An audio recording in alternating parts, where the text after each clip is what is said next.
Welcome, everyone. It transitioned already. I was like trying to figure out the whole thing. Welcome, everyone. My name is Janusz, and this right here, right now, is the joy of being a live stream coming to you live from Brooklyn, New York. And most of the time we're here chatting on twitch.tv/deepmindfulness, so if you'd like to join us there, we'd love to have you. There we are, right on time. Folks, that drilling was not occurring 30 seconds ago, but it is now, so let's take it as it is. Okay.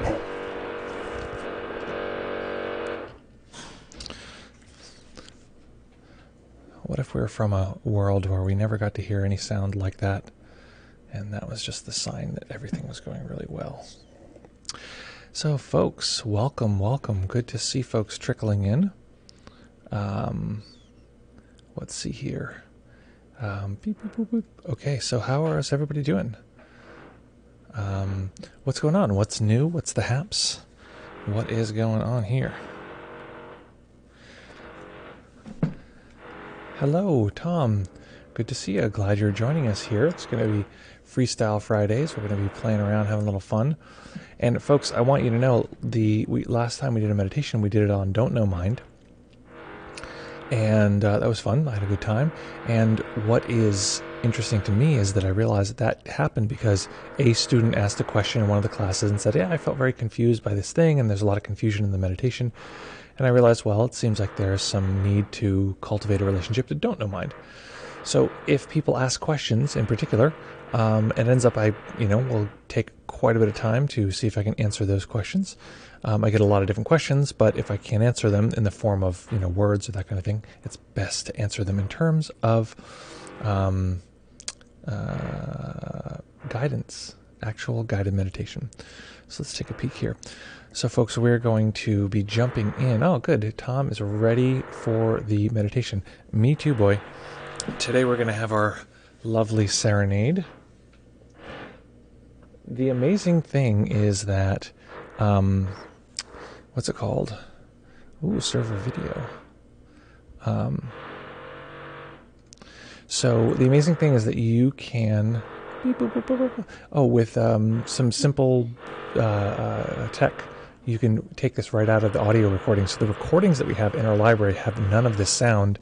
It's amazing because it's so hard to take the voice and have it not be interrupted if you take a sound out of it. So I'm very, very excited for this. I'm very excited that this works. So that's the general thing. Thanks to our good friend Tomalin, who's teching along with us here. Okay, let's take a peek here in the Discord, just seeing if there's anyone left any recent questions for beep boop boop beep boop boop.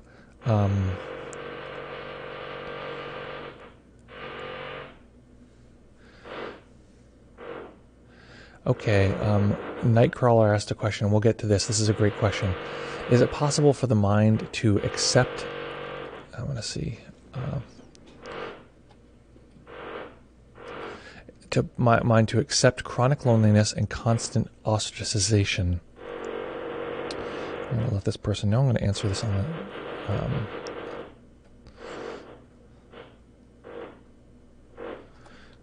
let's see. About to answer this on stream.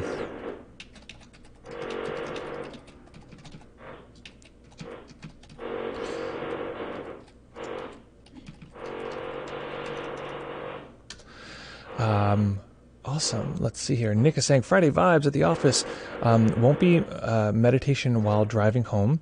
Maybe see out or whatever they call in the Shinzen system, or all of it. Okay, great. Well, I'll consider that as I'm structuring the meditation. How do you do this if you're in the office, sort of living life? The drill is great for equanimity training. It is great. Our friend who watches the replays, who can't usually join us live, but watches the replays, Deb, says that if she watches the replay on Twitch versus on YouTube, or on our second YouTube channel, on Twitch, it's interrupted with these really weird, loud, commercials for video games and this kind of thing, because that's sort of the platform that Twitch is about, which is very strange. But it's a great equanimity practice, and because it's so weird and foreign, it's like, what is this weird thing? it ends up being an interesting equanimity practice. So that's lovely to hear. So, folks, we are going to be sliding into the meditation in just a couple seconds here. So finding a nice comfortable position that you can maintain for the duration of this sit. And folks that hadn't noticed, we reverted our light situation. It had been one thing, and now it's leaning towards something else. The reason being, I don't know. We're just experimenting. So tell us what you like, what you prefer. Our crazy color changing version, or this more naturalistic style. And I think that's a great question from Night Changer. Again, the question we'll be answering after the stream is it possible to get the mind to accept chronic loneliness and constant ostracization? The answer might shock you. Okay, so here we go. When you're ready, finding a nice comfortable position that you can maintain for the duration of the sit.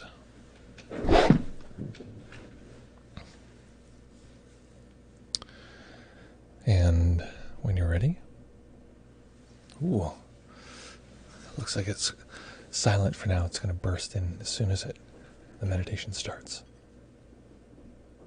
It's building up all of its drilling energy. So finding that nice comfortable position, and we will begin.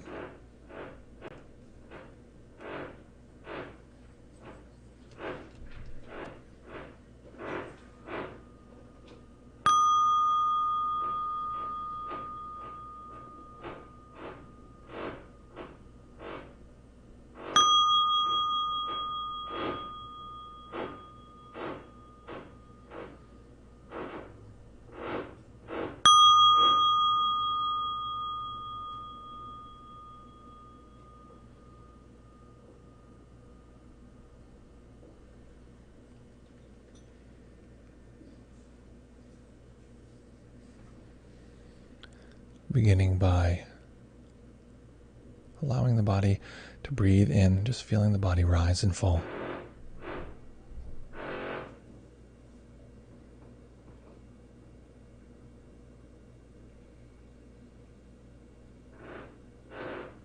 We'll begin by sweeping through the body to be sure we're not holding any undue tension. So starting at the top of the head, relax the brow. Relax the muscles behind the eyes, allowing the eyes themselves to fall towards gravity just a bit, just a millimeter, letting this relaxation spread to the face itself, allowing the face to go smooth.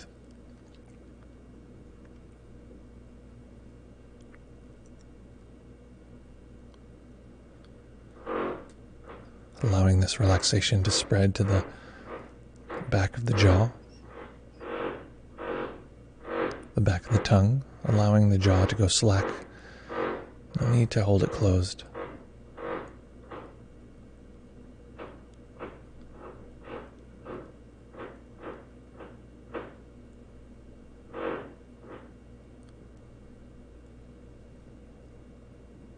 Relaxing the neck and the shoulders, the upper arms, elbows, forearms, wrists, and relaxing the hands.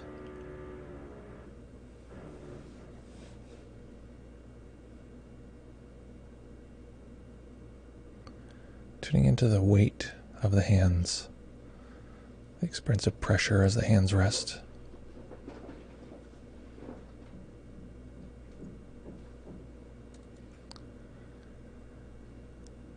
And the thousands and thousands of nerve endings in the tips of the fingers, palms of the hands that can feel this experience of weight.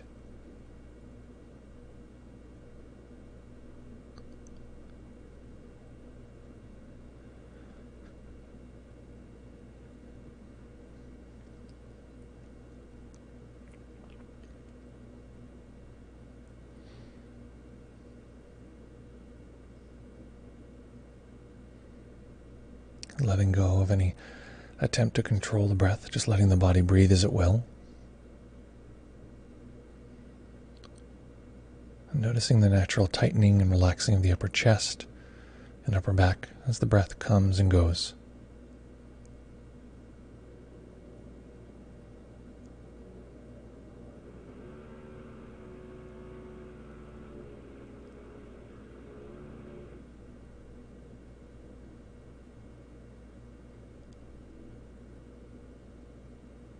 Relaxing the belly and the lower back. Relaxing the hips and the upper legs.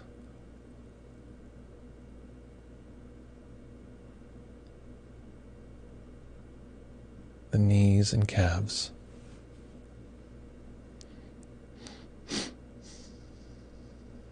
The ankles, and relaxing the feet.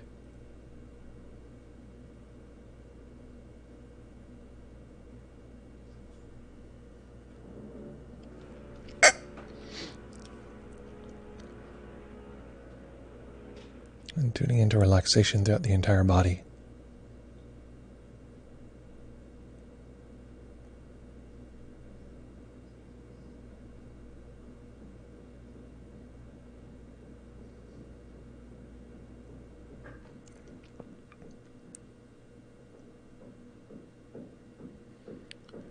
And let's start the observation from our back.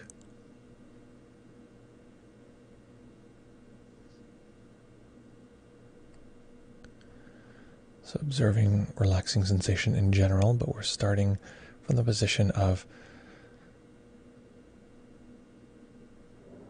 behind us.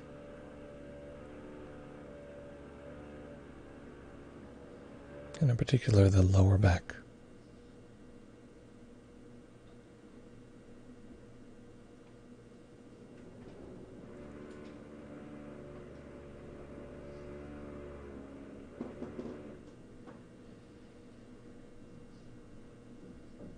As though we're observing the entire world from this position.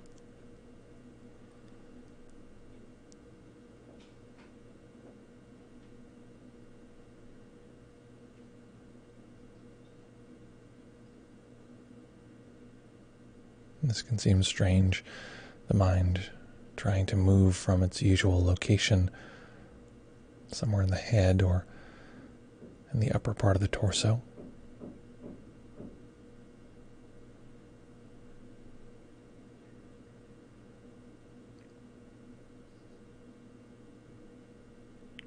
We're intentionally observing the experience of space from lower in the body, the lower back, even the tailbone.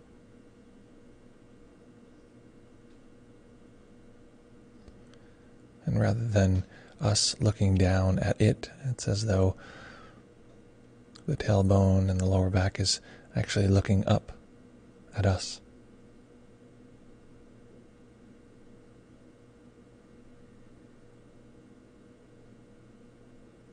We might even include the entire lower body.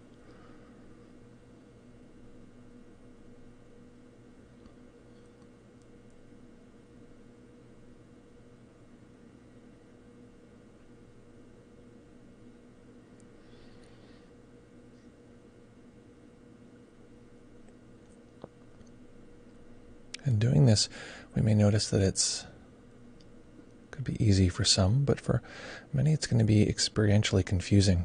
Like the mind is trying to find a place where it can settle. Doesn't quite understand this observing from a different place. It's so used to observing from the eyes or observing from the head. This is part of the point. Just toying with this assumed centrality.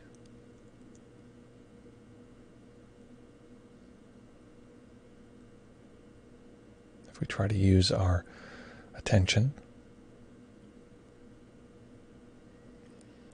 the mind will simply zip back and forth from here to there, trying to move centered, like like we're pointing a laser.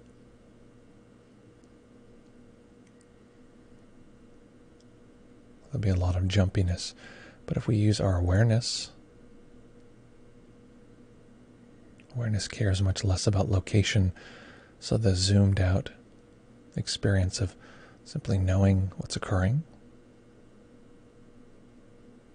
capturing a larger swath of data,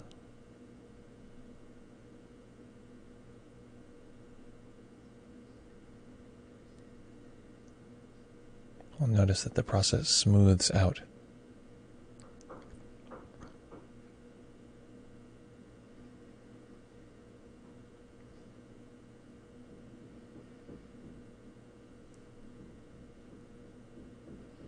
So neither one is better. If we notice the mind is zipping around, that's fine, just noticing that it's zipping.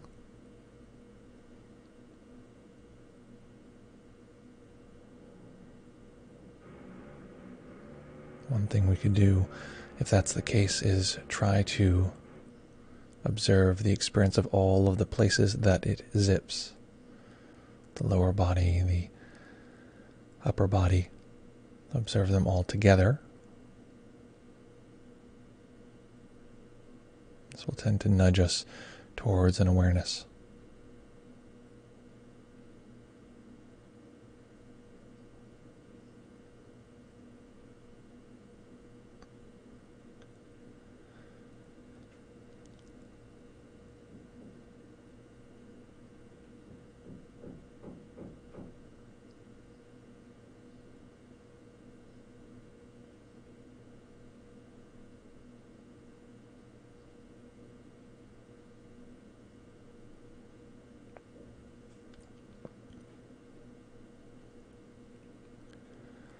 Another way we might look at this is that the mind can either give us a location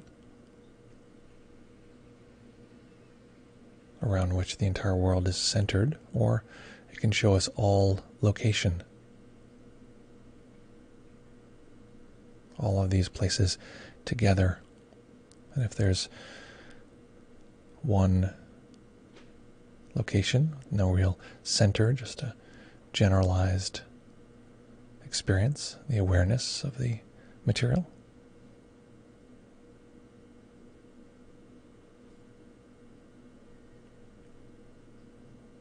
This is often a much less solid sense of space, of self and world, of inside and outside.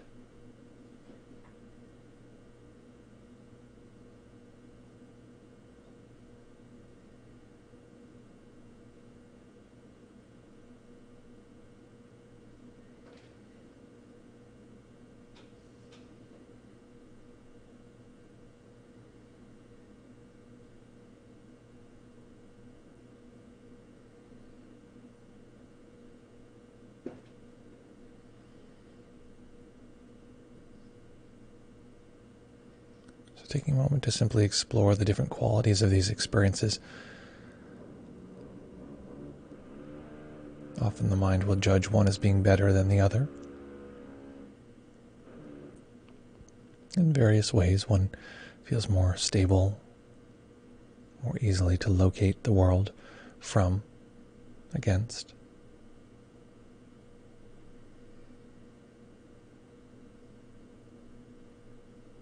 One can feel lighter, more spacious.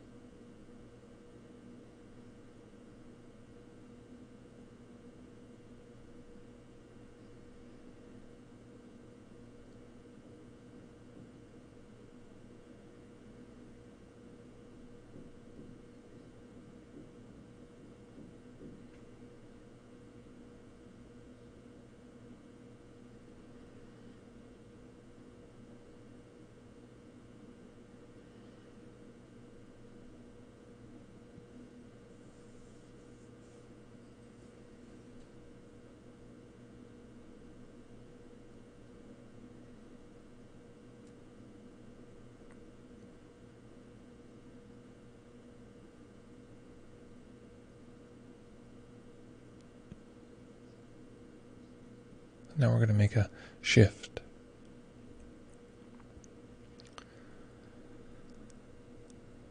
I'd like us to become aware of any particular self that's been arising or is arising,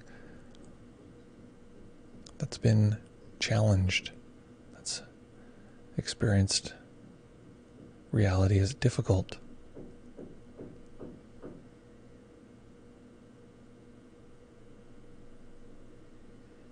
Perhaps we've had an experience of a hopeless self or an anxious self, an isolated or alienated self.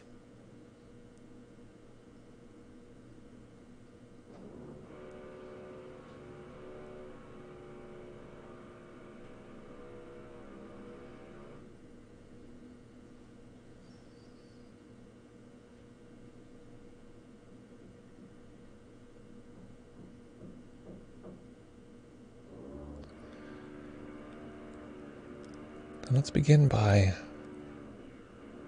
enjoying and exploring the stability that this self provides. This reading of the world is like X, unpleasant or sad or lonely. The world cannot meet my needs, or the world is scary. And not getting sucked into the narrative of this self, just recognizing the stability.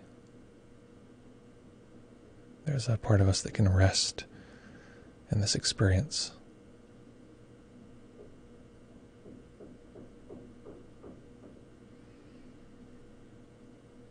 If there wasn't something satisfying about this habit, we wouldn't return to it over and over.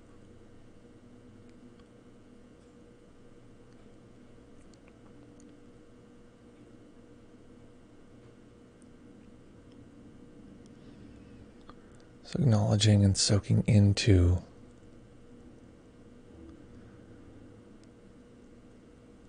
the richness, the safety of this less resourced self.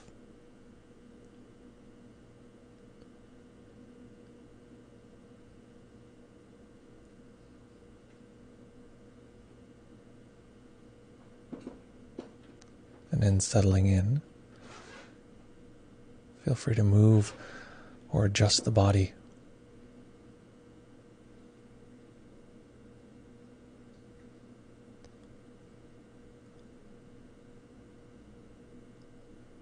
To inhabit this particular self.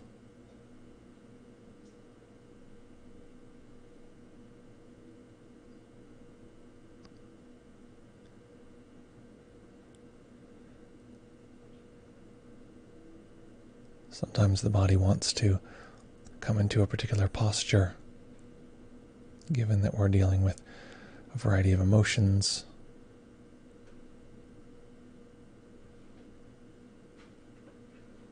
What would allow us to physically feel we can settle and rest?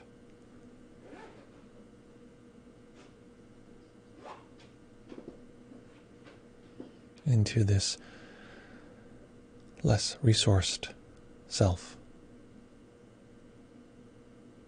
The self that does not feel like its needs are being met.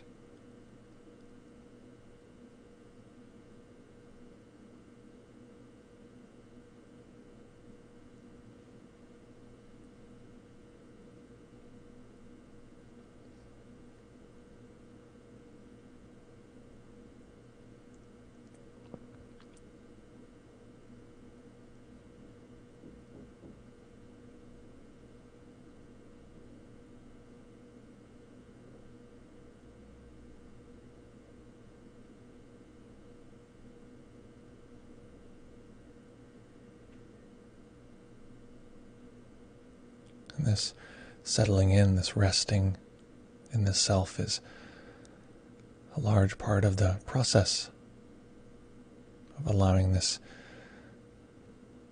self to not feel like it's fighting.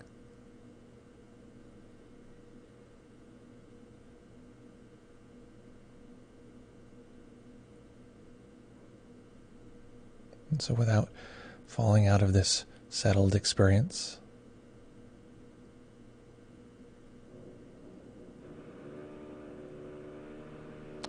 we're going to look for the part of us that innately can meet the needs of this particular part, this self. Not doing this conceptually, but just assuming somewhere awareness can have contact with this self and meet its underlying fundamental need.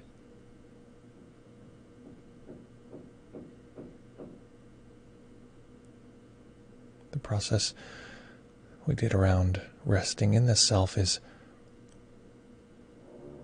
part of the pathway that leads us in the right direction. So look in that direction.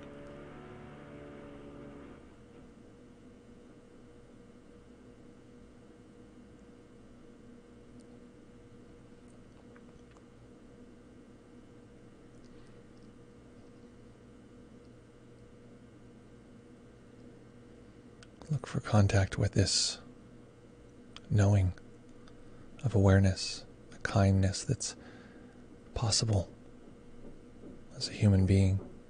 Let that permeate.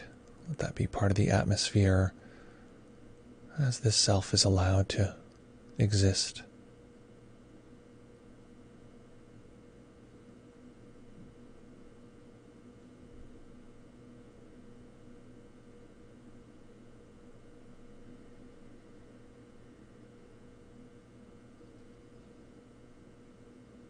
Not trying to solve this with our mind, just letting our experiencing arrange itself to meet the needs of this more challenged self.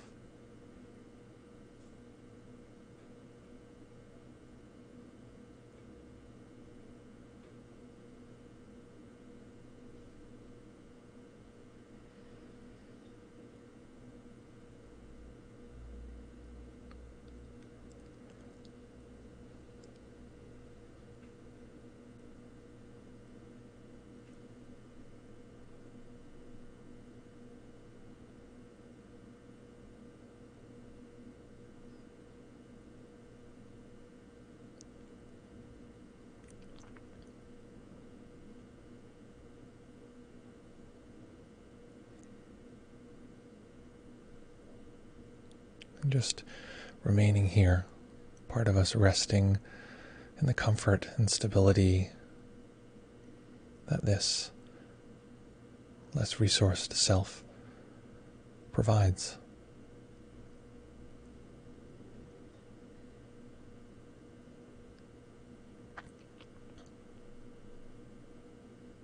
Letting this be one side of a kind of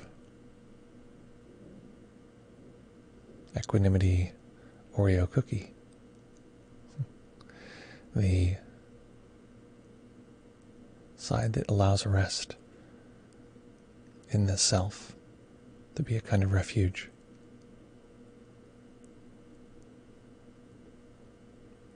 In the middle is the difficulty of that self, and we don't have to worry so much about that. We don't need to push it away, but we're settling into this stability. And then on the other side, the other layer, is simply an awareness that comes in contact, that compassionately holds the experience together.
And staying with this practice, staying in stillness.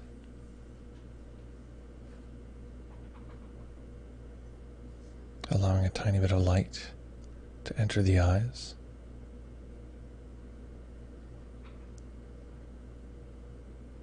Eventually allowing the eyes to rest on a single point as they fully open.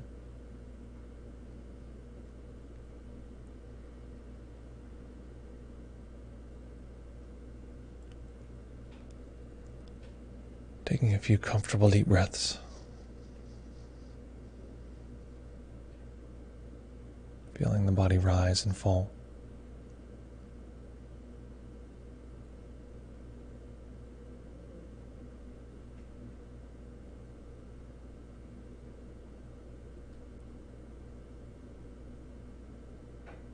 Simply reviewing the structure of this practice first. Contact with the safe and comfortable part of this difficult self-experience.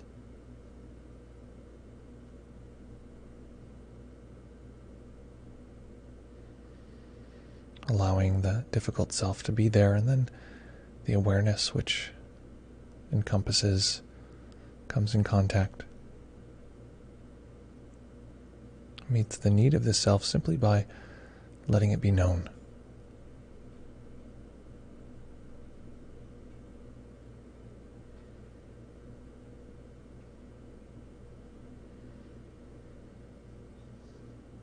And letting the momentum of this practice show us how we might bring this into every aspect of our life.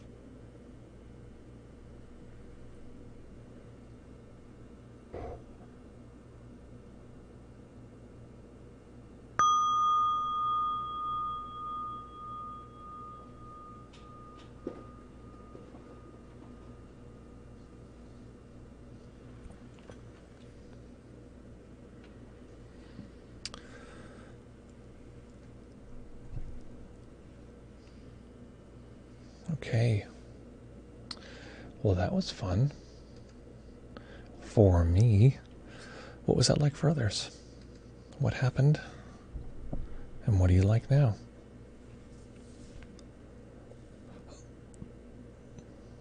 That format of question, what it was like, what happened, and what do you like now, is so powerful. If ever you want to increase your meditation game, just start doing meditation reports that give those three pieces. What it was like, what happened, and what it's like now. Okay, so let's jump into the chat. So let me know what on earth that was like. What happened? And what do you like now? And let's see here. Beep, boop, boop, beep, boop, boop, boop. We're also going to open up our Zibi Zoom. I finally got a system to hang two monitors, so I'm not like, my monitor is fully covered by my table. I like have to move my table to see what's on the monitor. It's like just sitting on the floor. I guess it could sit on the, anyway, we're gonna have a dual monitor thing soon, so that won't be a problem. Beep, boop, boop. Okay, Zoom is opening. So folks can feel free to jump on just to talk about their experience, what happened, and what on earth is going on now. Okay, copying invitation. Why is Zoom such a Zoom drives me crazy. I don't. Oh, somebody followed. Who followed? Let's take a peek. That was beep boop boop. Oh, I can't see who followed. 1 second. Let me just pop this out. Hellboy Party Cheese.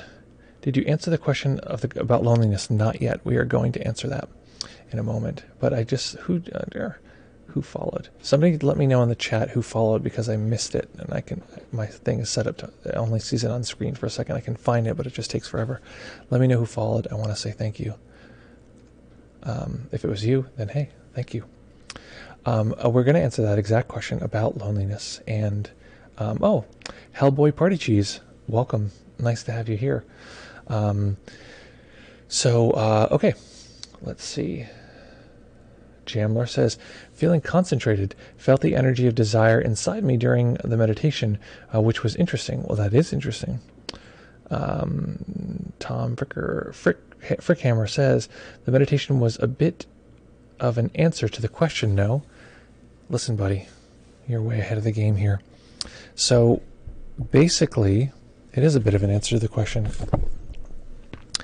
So typically what I like to do, and I think just doing this, I was like, man, I should just do more of this. Typically I like to answer the question with meditation. Ideally a meditation teacher would be able to do that and not necessarily answer the question with theory or with any number of other ways that a human being can answer a question. So that's generally what I'd suggest. I'm changing a setting here. Let's go for this just for fun. See if that has any effect. So the point of it is, though, that yeah, exactly. The meditation we just did is part of my answer. What does one do when there is the experience of isolation, loneliness, this kind of thing? But I want to answer the question a little more thoroughly. So first, I'm going to open up the Zoom, see if there's anyone on here who wants to chit-chat like kitty cats. Oh, I was just posting the Zoom, the link. And I was complaining about Zoom. Okay, now I'm recalling. Zoom is so silly. It's like they make it so hard to share the link. It's like so insane. I just literally want a link, and they give me this giant set of information. How to call in from El Salvador. It's like I don't need it. Okay, there you have the link to our Zoom. We can jump in at any time if you'd like. I'm going to take a peeky doodle at whether or not... Oh, we have some people, I think, visiting. This is me looking at a monitor covered by my table. Very cool. Okay, I literally can't even find the cursor. There it is.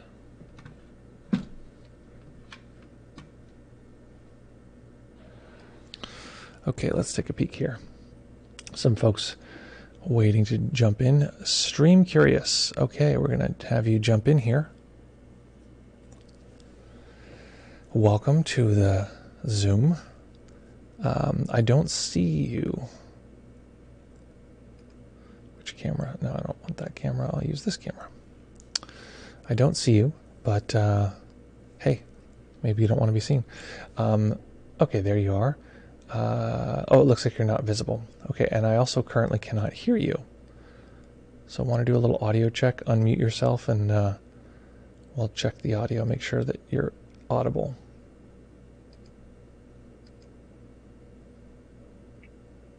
Hello. Oh, hello, I do hear you. Okay, great. And I'm going to put you into this area here. There you go. Okay, so right now this is what's visible. Visible.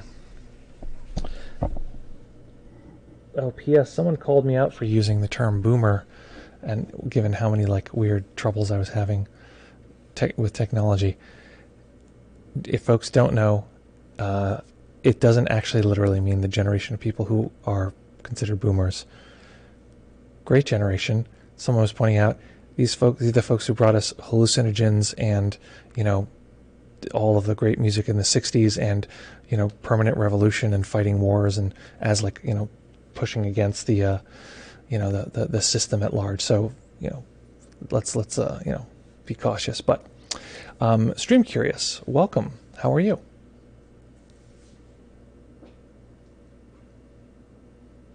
Hello. Oh, hello. I'm doing well. Good. I have no questions. I just joined the Zoom to see what it was like. All right. Sorry. Excellent. Excellent. Well, thank you so much for beaming in here. Awesome. And if anyone else is curious or wants to join the stream, the Zoom, it's mainly just to chat, ask questions, that kind of thing. And if that's of interest, then we can go from there. Oh, it's so funny. I put on this fun background light just for fun, and it's causing the white balance to shift, so my face is changing colors. That's fun. Okay. So if there are no other questions, then I'll jump into the sort of overall question here. Great. So how does one work with and how does one use meditation to interact with the experience of loneliness? Well, there was a study that came out. I'm not even sure when it came out, actually, now that I think about it.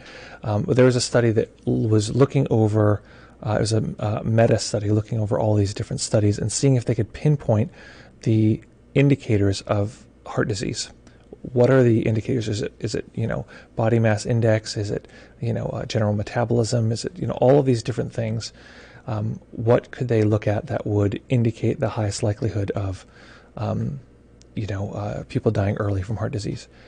And as they looked over all of these different pieces carefully, one by one, what they ended up finding was that the real predictor for life, for early, earlier than expected, mortality rates was loneliness. And loneliness was just this very high predictor of not only just suicide or this kind of thing, but just general difficulty in health, alienation, isolation, all of these kind of things. So that's significant. If the fact is that the main or the one thing they can find consistently that will indicate that somebody might die earlier than expected is loneliness, well, suddenly loneliness becomes a pretty significant health issue. So the first thing I want to say is that it is extremely common. We live in an age, and I don't mean to be like a technophobe or something. And that said, I think we have to be realistic about what's happening, right? Not only do we live in a time where currently there's this massive pandemic happening, but we also are living in a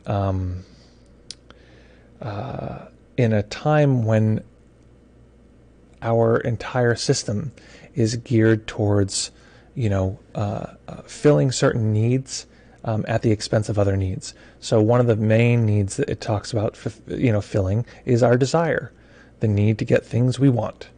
And if we get the things we want, then we can finally be happy if we just get that console, or if we just get that phone, or if we just get whatever. And it's very hard to resist because there's millions and millions of dollars geared towards looking at people's psychology and saying, if you have this, you'll be free. And you notice the photographs and images that they use when they make these kinds of advertisements, when they make these things. These people together, happy, joyous, enjoying life, skipping in a field or family, et cetera, et cetera. And so often the images are about connection, and the sense is like, I'll feel connected, I'll feel fulfilled, I'll feel, I can finally relax if I have this new countertop, or whatever, this new appliance. And of course it's crazy. So it's worth knowing that we live in a time that says, you can feel connected by scrolling through a list, like just reading a list and seeing pictures of people and having little hits of, endorphins and little, enjoyable chemicals over and over again. This is enough to connect, or like sending a message. And I think the pandemic has really emphasized the fact that isolation is, a very real thing, and isolation will drive people crazy. People just want to, I just want to give someone a hug, like this sort of desperation. And the entire field of attachment theory, which is extremely important in terms of how we relate to and assess people's psychological needs today, is based on the idea that the need for connection is as vital a need as the need for food. That, there was these studies done that were now considered extremely inhumane, where they, gave a monkey either like a robot that would feed it, or like a robot that was just like wrapped in towels and was soft. And the monkey would consistently eat, but that was like violent towards it, would be like, be unkind. And the monkey would consistently choose the soft thing to take care of it, even though it was like, it would be unkind to it and wasn't really feeding it. So this is part of the indication that we really truly need connection. This is sort of connected to the fact, or compounded by the fact that in our society we don't really teach people how to connect. We like shove people into public schools, and until pretty recently, bullying was like a normal thing. It's just like when I hear about these things, where my nieces and nephews who are pretty young, I'm like, is there bullying in your school, this kind of thing? And they're just like, no, bullying's not allowed. And I'm like, not allowed? I'm like, it was like there's class, and then between class there was bullying, and then you go back to class. Like that's like what it was, and often people found a way to bully in class. It was just sort of like that's how people existed. Just pretty painful for me, I'm sure for many. And I'm not free of this. It was like an ecosystem of people being unkind to each other, and I was like, man, you suck. These people are cool. These people aren't. These blah blah blah. This is just like sort of what it was like, and they're not really teaching us how to get along, or how to work with each other, or how to collaborate, or how to co-regulate, right? So Raquel and I do workshops all the time, and one of the biggest things we talk about is co-regulation, that actually interacting with another human regulates our emotional well-being. Just talking, you can tell when an interaction is actually regulating, is soothing for people. You can tell when it will be, because the timing is quite good, right? Someone said blah blah blah blah blah blah blah blah, and it sounds like an ordinary conversation. In movies and sort of these dramatic things, you can tell when things are starting to get discordant, when people are like talking over each other, and there's like one person starts before the other one stops. The movie Hereditary, it's funny because it's like a horror movie, but it was interesting. What it did is take the genre of sort of 90s drama, just like people being like, like I don't know how to exist, and like these like big experiences of drama, and on top of that added this sort of like weird cultish scary thing. But most of the movie is just a family really not getting along, and with ominous music, and it feels like so terrifying. And that's exactly one of the things they used, was people communicating in a way that was stepping on top of each other, and it feels so disoriented and yucky and this kind of thing. So we are regulating emotion through our speech, through even our eye contact. If you ever see someone who's staring at you, it feels very weird. We have a certain amount of eye contact that feels comfortable, and typically then we'll, look, and then we'll look away in a conversation, then look back, and it feels there's a certain level of comfort. So the question of, can we use meditation to manage and work with loneliness and isolation? Absolutely. Yes, we can. And it's very important that we don't confuse meditation with sort of a free pass out of being a human being. And there really is this tendency that people tend to look at it that way. I think that there is this sort of relationship to teachers, and the way that certain teachers will talk about their practice. If you do this, X, Y, and Z, you will experience this and that. Often, this certain state or stage, or this jhana, or this whatever, and then the ultimate satisfaction will arise. And there was looking back on it, it's like this is actually quite ominous. I remember reading the introduction to a particular book recently, and this wasn't recently, this was a few years ago, and it said, my wife and kids were like a distraction, in the process of awakening, but I got through it, kind of thing. And I was like, like red light, like something's very, very wrong here. And this person is claiming, okay, I have the system, and it'll always be like X, Y, and Z, and trust me, etc. And then the same person, came out not terribly long ago that they had, solicited and given money to sex workers while they're in a marriage, like et cetera, et cetera. So these kind of things. So looking at awakening as this sort of answer that will solve all of my problems and effectively make me beyond human is really dangerous, and really I just don't see it working. I see people all the time trying to ignore their humanity. So all of this is to say, on one hand, connecting with human beings is vital. It is effectively life and death, and the statistics bear that out. And our society doesn't really give us the skills to do this. And there's a myth within meditation that we can slide right past any of the human needs, and we can just sort of get into a place where we're just super equanimous. So I can answer the question and say, yes, absolutely. I'm happy to give skills and talk about how you can metabolize all of the parts of loneliness. But remember, all of that is to say that it's not a free ride. It's not a ticket out of being a human. And ultimately, we want to use psychology as a lever to have a more fulfilling life. We want to use, our meditation as a lever to have a more fulfilling life. If we don't consider it from that position, we're just going to have a lot of suffering, basically.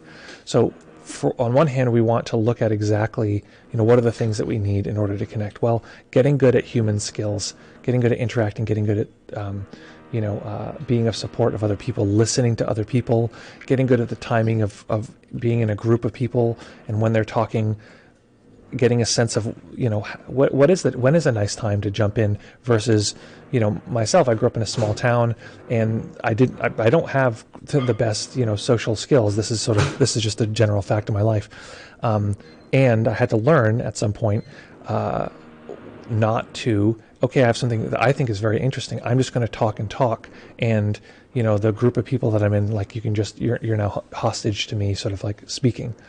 To actually just allow the sort of ping pong match or game of the conversation to go, these kind of things. So developing those interpersonal skills, developing our own skills around knowing our own emotional experience and being able to express that.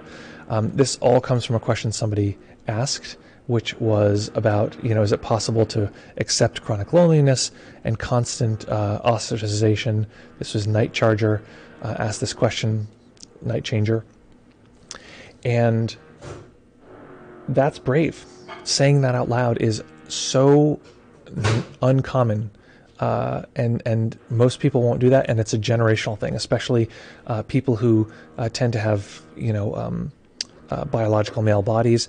Often will be very our brains are actually less wired for interconnection of the left and right hemisphere, and that relates to interconnection between people. That's what I've heard. I'm no brain scientist. That's what I've understood from textbooks. So we are obliged to consider what the actual situation is. Often, the suicide rates of men is much higher.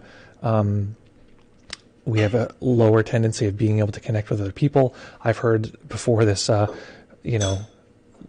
this joke that, the real miracle is Jesus was 33 years old and had 12 friends.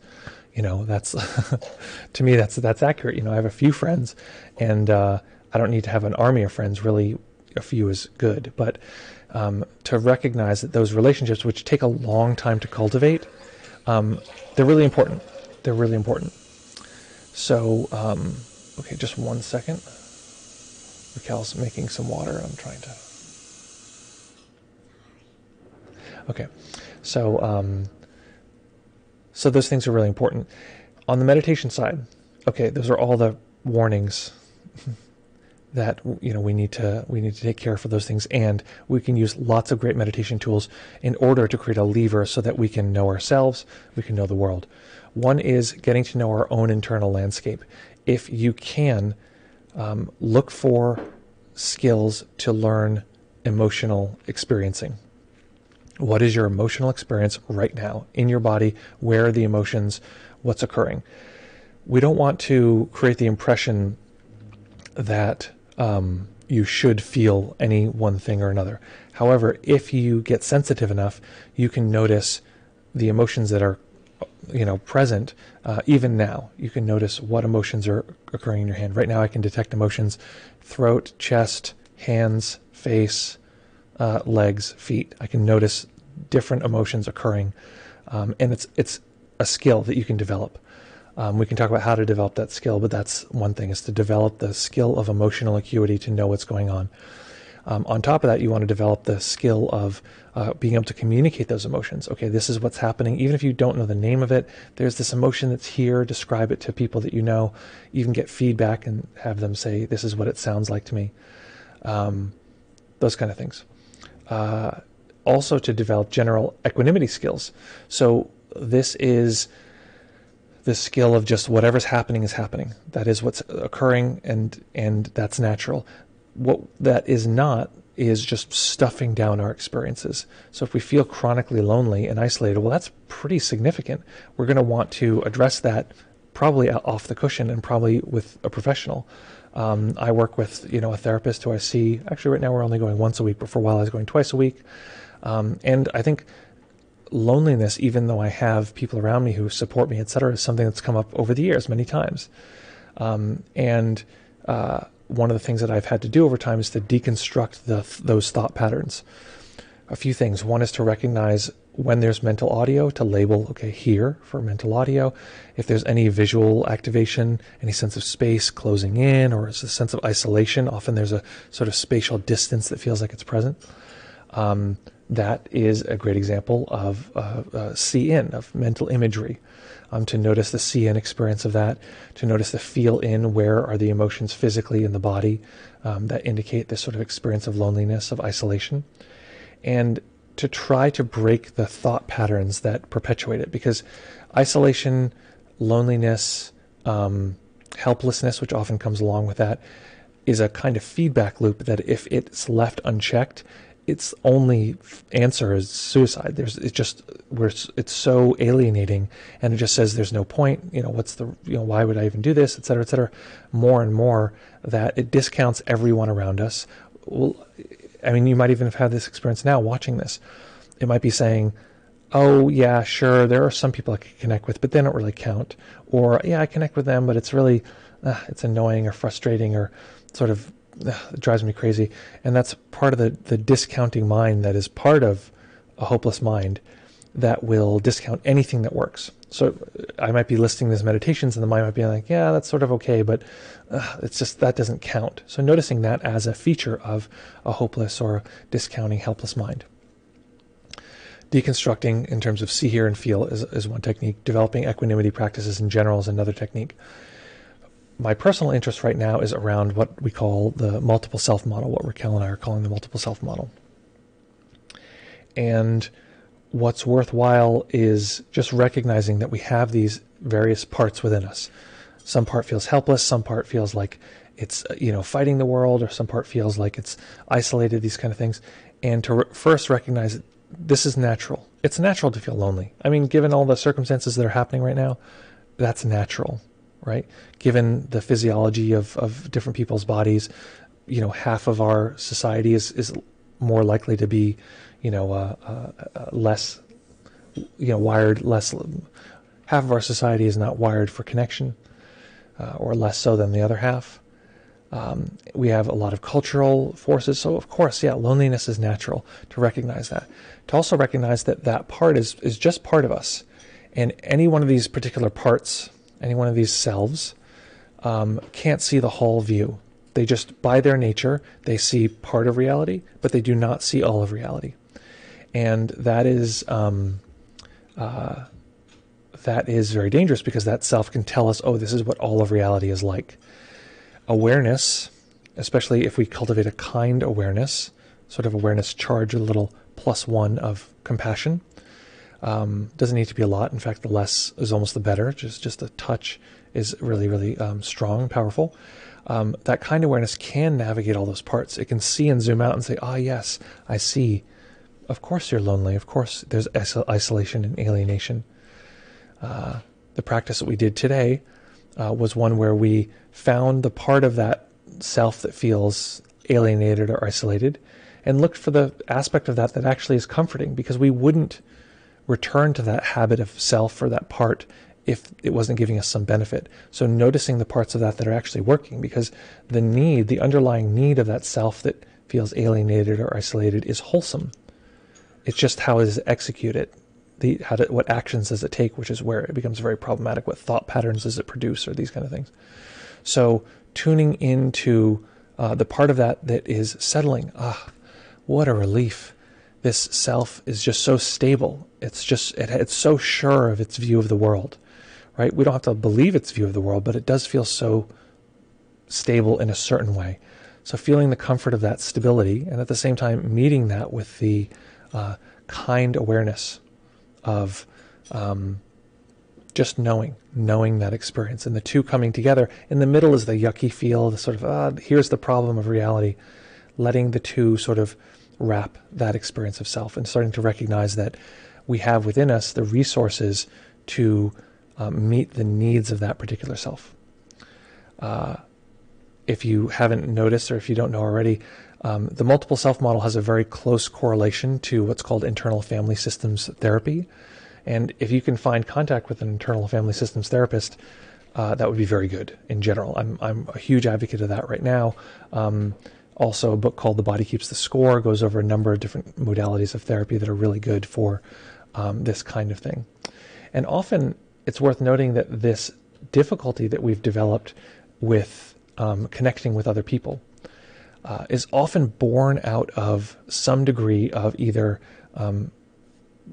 case point trauma, a situation that happened. When we think about trauma, that's typically what we're referring to as a situational trauma, or environmental or developmental trauma, just sort of an atmosphere where we couldn't experience ourselves, couldn't be ourselves, and one where we weren't given the skills of learning how to co-regulate with other people, learning the process of interacting as a kind of very specialized human art form that, if not learned very, very early, can be very hard to sort of just learn out of thin air. But I mean, for me, in adulthood, that was the choice. I either feel alienated or I learn these interpersonal human skills.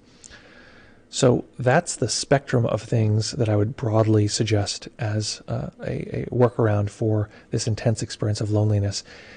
Basically, do everything you can in your power to get out of that experience. Use every professional skill, every support network, every sort of logistical thing that works. Often the experience of loneliness and isolation, etc., can be broken by some exercise, right? It's not solved, but just like meditation, it solves it for a moment, and then that gives us another moment of respite to create leverage or create many of those moments over and over again. And then use meditations that give you clarity of your sense experience around mental image, mental audio, and emotion in the body. And also work with meditations that allow you to navigate these different parts from the position of a kind awareness. That's my big, broad brushstroke answer to how to deal with potential chronic loneliness and isolation. If you didn't see them, I think the last link that popped up here in the chat was for the 15 foundational guided meditations that I use with every student.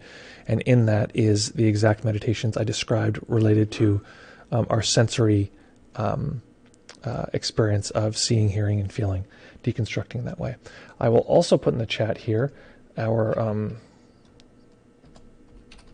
so there's a bunch of links that are about to pop up. I think that it's going to post them like 7 times in a row, which is very annoying. Yep, posted them once, twice, and 3 times. I don't know why that happened. 4 times. Okay. So one of those links is youtube.com/deepmindfulness2. That is that is where you'll find a playlist that is called the Multiple Self Model, and that will guide you through the sort of foundational practices of how to use the Multiple Self Model. So that is present there. And then the practice we did today is probably one I might add to the Multiple Self Model practices. So there are, Hellboy Party Cheese is wanting to jump into chat on Zoom. So there's a bunch of comments. I want to get to these comments. There's a ton here. Deciding, okay, I'm gonna prioritize Zoom. And yes, you can. Let's see here. Beep, boop, boop, boop, boop. This is crazy. I can't even see the monitor. Okay, great. Someone is adding in the waiting room. Okay, we're going to admit. Oh, Monica's here with us. Hello, Monica. We're going to admit Monica. And yes, you can ask a question on the stream. I'm going to post the link to the, in the Zoom. I'm going to post the link to the Zoom now.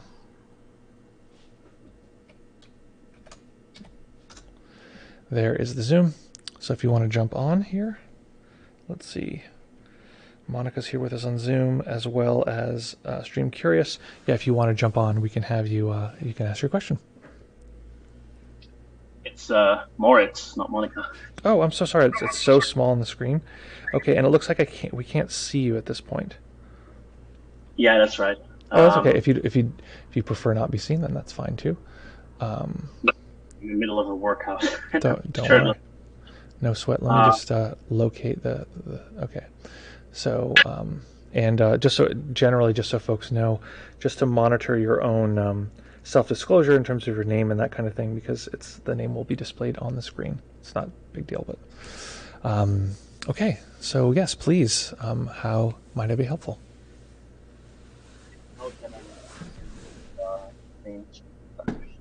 Oh, I'm so sorry. I can't hear you now. You cannot hear me? I can. It's quite quiet. I'll try talking louder. Thank you. I should note that I'm new to your streams and such. Welcome. So forgive any ignorance of maybe previous answered questions. That's what. But I'm curious whether you think that more choiceless awareness type practices have to be combined in sort of a system with more concentration-based practices, or whether you think it is adequate to do those kinds of practices by themselves, even from the start, for some people who kind of naturally gravitate towards that kind of practice more so. Well, the question that I would ask is, what is the goal? What for you? What is the what's the goal that you're leaning towards in terms of the practice? Because basically, and I'll explain where I'm going here, so you can have a sense. Every practice has effects. Every practice has parts of it that are, useful or difficult or fun or interesting, and every practice has parts that are sort of, challenging. So we want to know what the effects of different practices are, so that we can leverage them towards our particular goals. So for you, what are the goals that you're working on? I'm assuming you're asking this for yourself, or are you asking this sort of in general for X person? Myself, maybe a few friends would also be interested in. I'm so sorry, Moritz. Low volume again? Yeah, low volume. There we go. This better? Yep. This is like having it like a call. Maybe it's not on speaker mode. Let me see. No, I'll just do it like this. There we go. We hear you perfectly. No, it's for me as well as a few friends. Something I should note is that with a concentration practice, for me, there's a sense that it can suppress thoughts and emotions in a way that's unhelpful, and leave them sort of temporarily suppressed only to resurface later on. Whereas with the other type of practice, there's more of a sense of truly integrating it and actually it being dealt with, the content that comes up. So that's one difference in my case. Mm-hmm. And your question is about goals. I suppose the primary goal would be to eventually dwindle down the separate sense of self and mm-hmm. reduce suffering. Yeah, and so I mean, I'll isolate that a little bit. I mean, it sounds like you're saying, like the second one sounds like a bigger, like if you had a very strong sense of a separate self, but you had a reduction in suffering and you felt more fulfilled, you'd probably be okay with that. Can I make that guess? There's something interesting about that. Oh, sorry, can't hear you again. Can you hear me again now? Yep. Or? Yep. Let me turn off the thing that's sucking off the water for the cooking. Okay. Maybe that ducks the audio. Is this better? A little bit. Okay. Yeah, there's something interesting about the phenomenology of decreased sense of self in and of itself. That makes sense. I'm just trying to get clear, because a lot of the time we'll say, oh, I want a reduced experience of self, but one reduced experience of self is being in a coma, right? Very little self activity occurring there, but it's the reduction of self, it sounds like, is a means to an end, and the end is, it sounds like, more fulfillment, reduction in suffering. Is that an accurate assessment? Or is it just that you want a reduction in the experience of self, and if you feel unfulfilled and you feel alienated and isolated and the experience of suffering increases, you would go with that one? That's a bit of an extreme dichotomy, I guess. I'm just trying, again, I'll say that maybe 80% of it is that, and then 20% of it, or 30% of it, is sort of a genuine interest in the phenomenology of decreased sense of self. Great. Purely out of sort of interest in those states. Great. Excellent. Okay. Yeah, and I think that's the reason I'm I'm belaboring that point, is that it's helpful to recognize why are we doing this? Because I often find that people who are, especially in the meditation world, they confuse the means with the ends a lot of the time, and there's a heavy emphasis on sort of what the doctrine says will do X, Y, and Z. And so people will chase these experiences of, less self, and chase these experiences of, non-dualism or these kind of things, forgetting that the reason they're doing this is to have a more fulfilling life, to reduce suffering, to increase fulfillment, these kind of things. So and in that hierarchy, it's helpful to recognize, like, okay, maybe that's the best way to shape the practice. So if you told me 100%, it's like, I don't care about my suffering, I don't care about anything, I could suffer, and be unsatisfied and be alone or be whatever it is, and I just want my mind to be able to do really cool psychedelic stuff or be pinpoint focused or this kind of thing, I'd say, great, well, we'll structure your practice in a different way. But what can happen to people is they'll say, I want to be better at relationships, so I'm going to get very good at watching my breath, and assume that there's going to be a very direct correlation between those two, which there just isn't necessarily. Does that make sense? Yeah. Okay. So I'm just framing your question in that way. So when you say, is it better to do X, Y, and Z? It's ultimately a question of what's the goal, and also what works for you, because it's also entirely possible that some people could use just, let's say, pure concentration practices, dry concentration, for instance, and they would, it would actually cause them to have the space to process whatever emotions are going on when they're off the cushion. I don't want to imply that concentration practices alone are not good. They're going to have certain effects, they're going to have certain tendencies. So in that way, my answer is much more broad and sort of generic than what you might be looking for, is which one is better for this sort of, this particular, which one is better is the question. It's more about what's the goal and which practices are most likely to drive in that direction. The question is not so much which one is better. Sorry there again, I can't hear you. Is it better? A little bit, yeah. It seems to be just on and off and kind of random. I think it's when you first start talking, I think maybe you'll be closer to the microphone, possibly.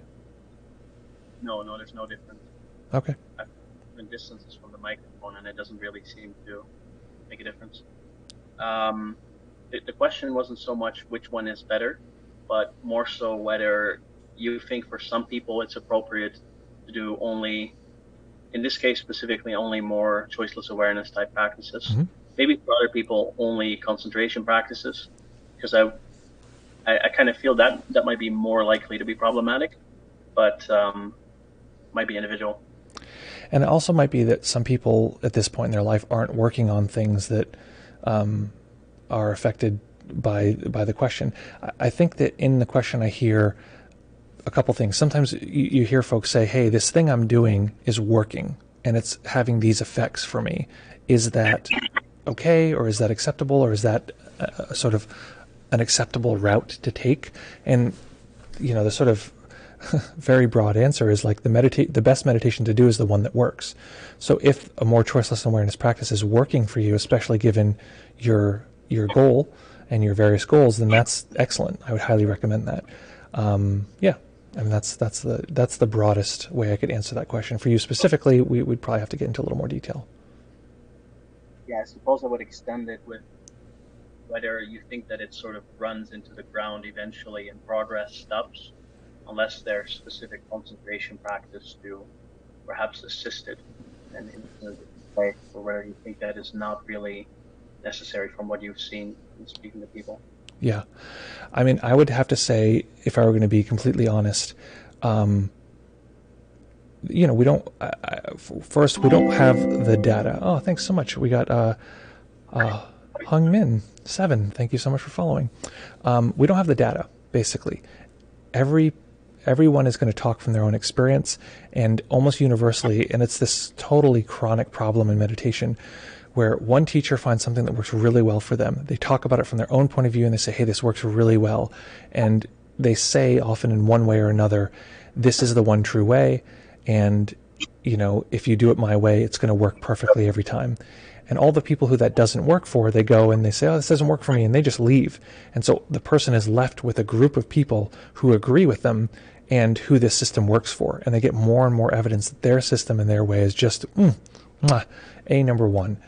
And then you get these sort of groups of people who are sort of faction like this, and then they start arguing with each other and saying, hey, this is how it is, it's always like this. And combine that with the fact that if you speak in a way that sounds very, very sure of yourself, it will always be like this. Each time it's always, this is the true.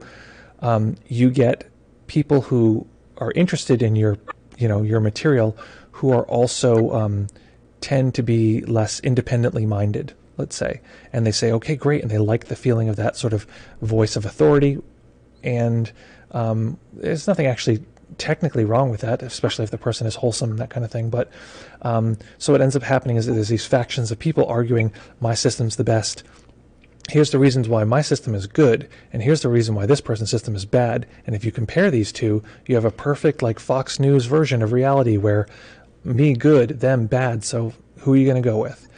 Versus someone who can have the flexibility to say, here's what's good about my system, and here's what's fundamentally, like, problematic and difficult about my system. Here's what's good about their system, and, like, here's some parts that aren't so good about their system. It's very rare that people can talk about the parts of their system that don't work very well and the parts of other people's systems that do work very well. I can say for myself, the way that I teach, there's a lot of moving parts. There are a lot of bits and pieces, and I suggest a little of this, and I suggest some of this, and these different parts and pieces, and that's a lot for people. Some people want one technique because it's just straightforward. So you're going to have these people fighting, and we don't have the data to say which one is better. Can you achieve all of the things in the world that you'd like to achieve through just this one practice or not?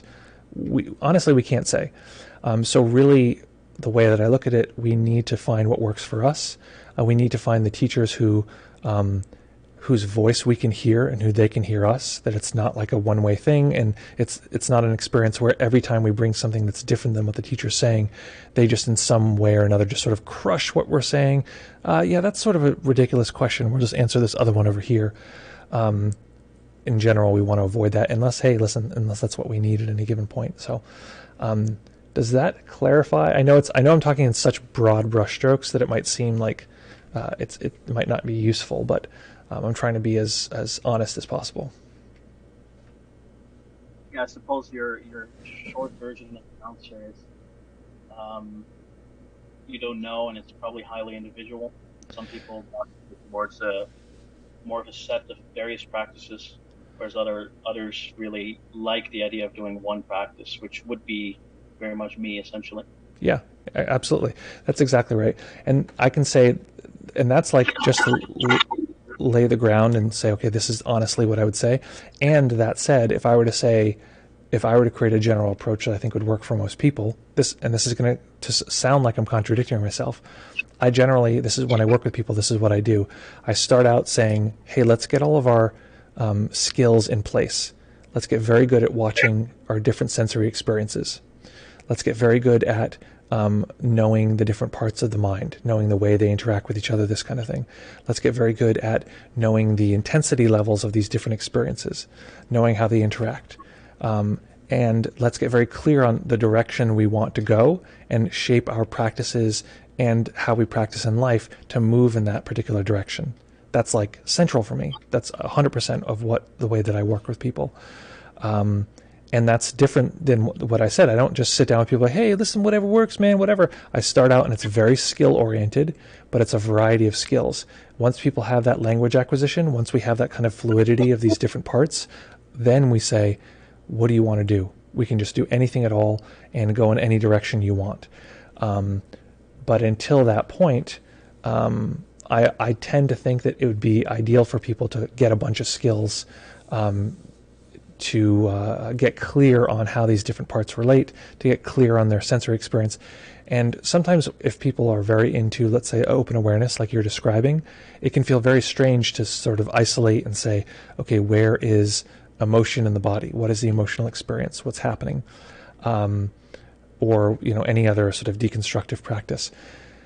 But that's generally what I'll recommend. And if for some people, if they like open awareness more, I'll have them have it be more part of the sort of flow of the general experience of a wide open awareness. But I tend to be very skill oriented in the way that I guide folks.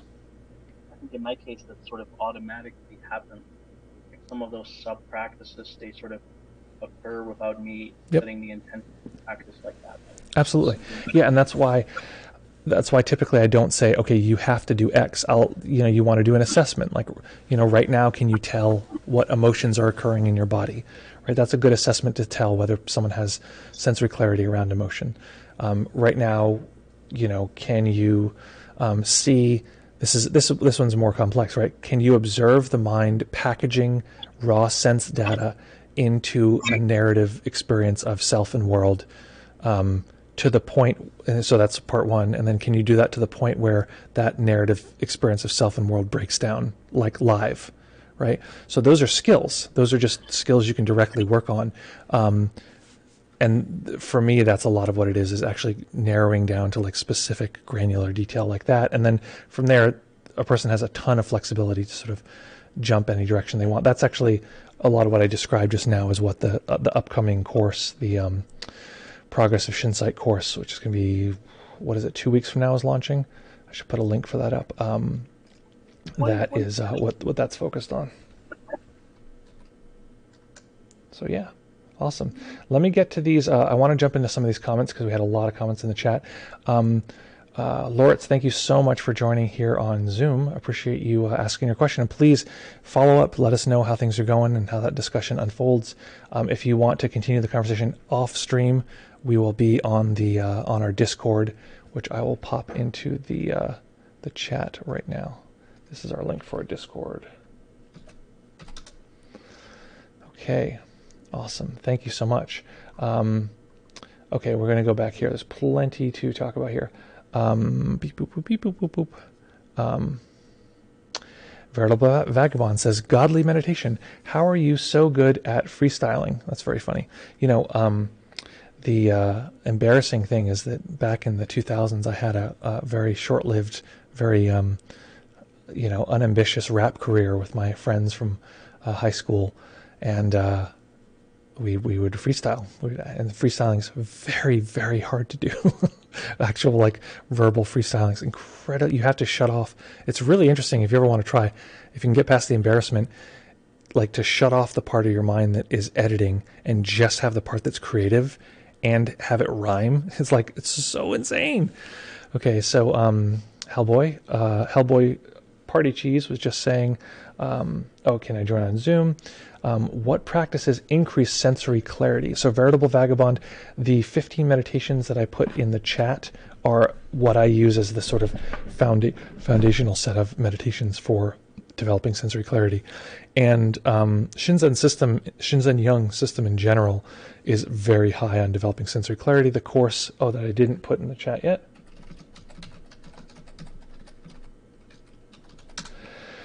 That is the course that is going to be focused on sensory clarity and the sort of one of the classical paths of awakening, the progress of insight, through the lens of Shinzen's, atomic deconstructive system. Let's see here. Beep, boop, boop, boop, boop.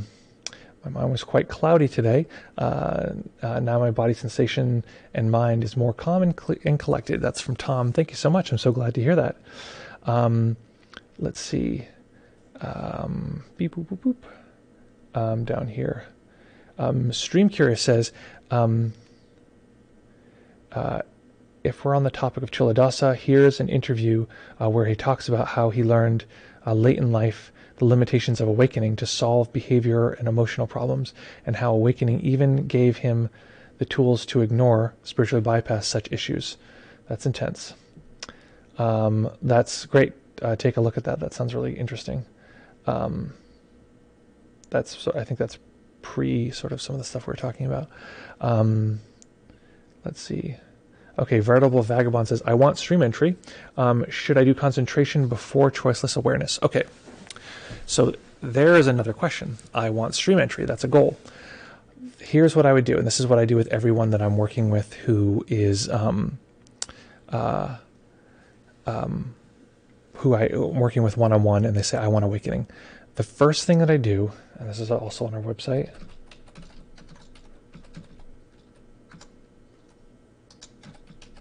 is that right? Deep mind. Okay. There's a tool there called the values card sort exercise. I use this with every student, every class that I do. We go through and we get clear on their values, because the question I have for people, they say, I want stream entry. They say, how do I get stream entry? A better question to answer, and this is typically what I find more useful for people, is what kind of life do I want after stream entry? People truly look at stream entry as a kind of end, and it is not. And any teacher who's worth their weight, in honesty, is going to tell you that stream entry is not an end. Stream entry is a beginning. So what kind of a life do you want after stream entry? That would be the absolute first thing that I would ask. And then I would build the skills around that. If I were to give broad brushstrokes of what one would do in order to move towards stream entry, I would not say, this is me, and it's going to sound like I'm saying this is the best way to do it. It is not. This is what I found for myself. This is what I tend to do with my students, and there are people who what I'm about to say will not work for. I'm just trying to be responsible here because so many teachers are not. I would not choose choiceless awareness, and I would not choose concentration. I would choose a combination of both, and I would typically say, we're going to observe and develop each one of these skills like I just mentioned. That is the subject of the class that I just listed in the chat. The Progress of Shinsight is what are the skills that I would typically set people up with it's a 6-month course, in order to move them towards awakening. That is not just perceptual cool psychedelics, but gears them towards a life that they would want to live through and after the process of sort of the initial stages of awakening.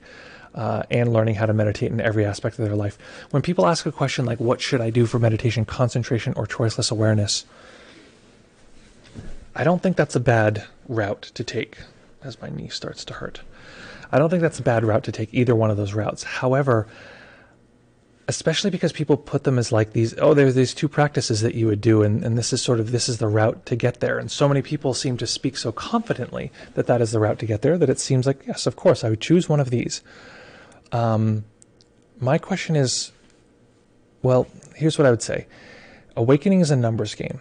We get the tools in place, we get the things that sort of are ducks in a row, and then we let the system, do what it'll do. It'll push us into this direction. We can't force anything to happen, but it is a numbers game. The more we do it, the more likely it is that the system will shift. We're changing an operating system from the ground up, and so the system keeps relying on the old operating system. It doesn't want to shift to this new one. It's not used to using it. It's just sort of unfamiliar. So we need to increase how often we rely on this new operating system. So my question isn't, should I choose concentration or choiceless awareness?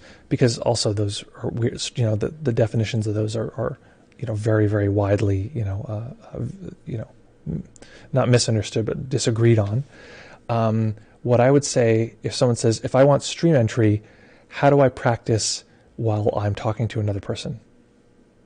I don't know. Will choiceless awareness work for that? How do I practice while I'm asleep? I don't know. Is concentration the best practice to do there? And for me, it's not. For me, if I'm talking to another human being, like now, the practice that I would typically employ is observing my own emotional experience, observing the emotional experience of the person that I'm interacting with. In this case, you're always doing some guesswork. In this case, it requires a little bit more guesswork, but there is this sense of emotional exchange. And if that wasn't the case, it would be very like dead. And I'd be, well, this is why meditation.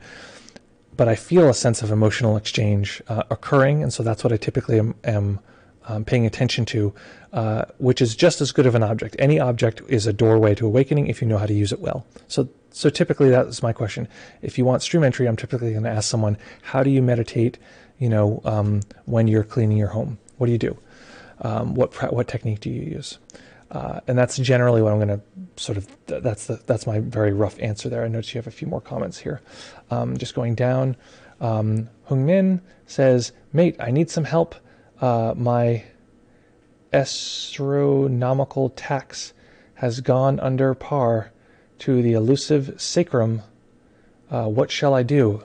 My friend, I don't know what any of those words mean. I would be curious if you could clarify. Forgive me. You're speaking in a set of terms that is probably very important, useful, and that I am unfamiliar with. I could look up all the terms, but right now I'm going to answer some more questions. Let me know if you can clarify what those things are, and actually which modality are you speaking from, because I can maybe adjust some of my language to understand what position you're speaking from. Let's see. Veritable Vagabond says, how do I know what practices work for my goal, like stream entry? Well, like I said, the class that I'm mentioning is what the practices that I suggest personally for stream entry. So that's just that. Oh, you said that values exercise is quite challenging. Oh no, I'm going to lose who followed. Who followed? I used to have this listed out, but now it only appears on screen, and it doesn't tell me after they've followed once they disappear. Okay. Okay. Again, forgive me. Let me know who just followed a second ago, because I would like to say thank you for that. If you just followed here on Twitch. Let's see. Beep boop beep boop boop. Yeah, let me know who that was who just followed. Let's see. Tom says, how much does it cost 2 for 1 on 1 meditation mentorship? Let's have a conversation around that. I'll tell you right now that the way that what's it called? The way that Raquel and I work. So we originally started our system where we just, whatever people could pay, which is sort of a classical Dana format, and whatever people could pay, we would then, that's what it would be. And we thought that would be the best way to be as helpful to as many people as possible. What we found was we were struggling to even get by and feed ourselves, and that we weren't actually helping that many people. We'd be helping like 12 people, total, or 20 people total, and that was like who we're helping. So we realized that we had to go with a different model, and so the model that was we've been working with for a while now is basically a premium and a premium, sort of a middle and a free model, like all together.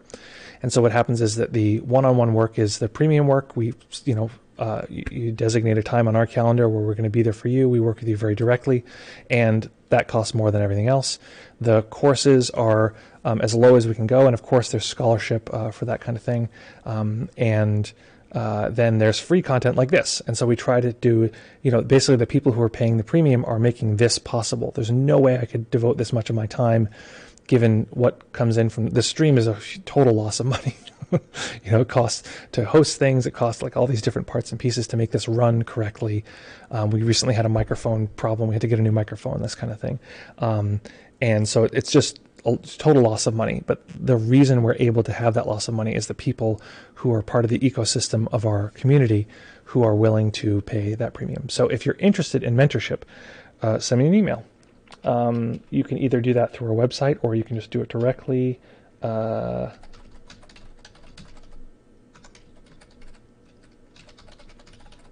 All of the info about mentorship is here, so you can find out more about that there. Although we've actually stopped doing group mentorship. We were doing that for a while. Now we are not. Monica, good to see you. I mistook someone for you earlier. Monica, is noting love a good practice? Well, let's find out. that's portable, right? Empire moves. Damn. See, it's hard because someone will say something and it'll probably be like hilarious given the context, but then the context passes and I'm like, I don't understand. Okay, so the point of it is noting love a good practice? That sounds great, especially if the point is to have a more clear relationship to the experience of love experiences and to notice what it's like to cultivate those experiences. So, oh, that was the dude. Oh, Empire Moves. Empire Moves. Thanks so much for following. That's very kind of you. Let's see. It's excellent for its specific function, and so I think that's. I'll use that as a way to sort of wrap all of this together. The each meditation has its specific function. Open awareness is going to have certain effects. By not having it be restricted, the openness of that can actually be very, spacious and sort of exploratory in this way. Although, because it's spacious and exploratory, we can be sort of lost in ambient thought in the background and not really be moving forward necessarily. A very pointed concentration practice can be lovely and very, directing of the mind, but like someone said, there's a potential that it could actually suppress and sort of bypass certain emotional things that need to be dealt with if we want to, have a non-trauma filled life, this kind of thing. So that's just, that's just to point out that every practice has its benefits and its deficits. So noting love sounds lovely. It sounds like a wonderful nurture positive practice. I'd be curious to hear how it's going, and maybe we should do a little of that on the stream, see what that's like. So folks, I have myself a big old wish for you. Let's see here. Beep, boop, boop, boop. Okay. So my wish for you is that you have a lovely, lovely day. Lovely weekend, in fact. You get outside in a safe, healthy way. Look at the sunshine. Connect with others. Drop us a line. Ask any questions. Ask any questions you want to, that you want to be on the stream. It's really fun answering people's questions. And you know what I think? Okay, I'm actually leaving this outro thing because I want to say this. You know what I think? This is my big hot idea. I want to have people ask questions and I want to guide meditations to answer. Boom. Okay?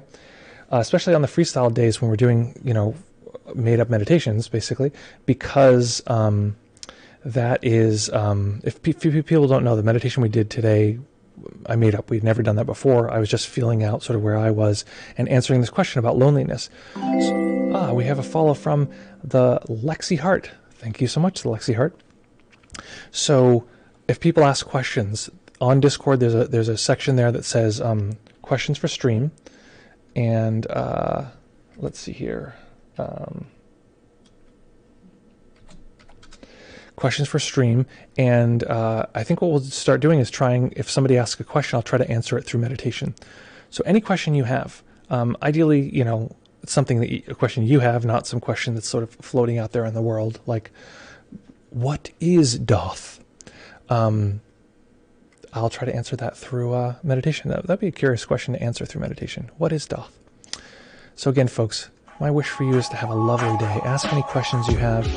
I would love to answer those in the form of meditation. Having a good time, having fun today.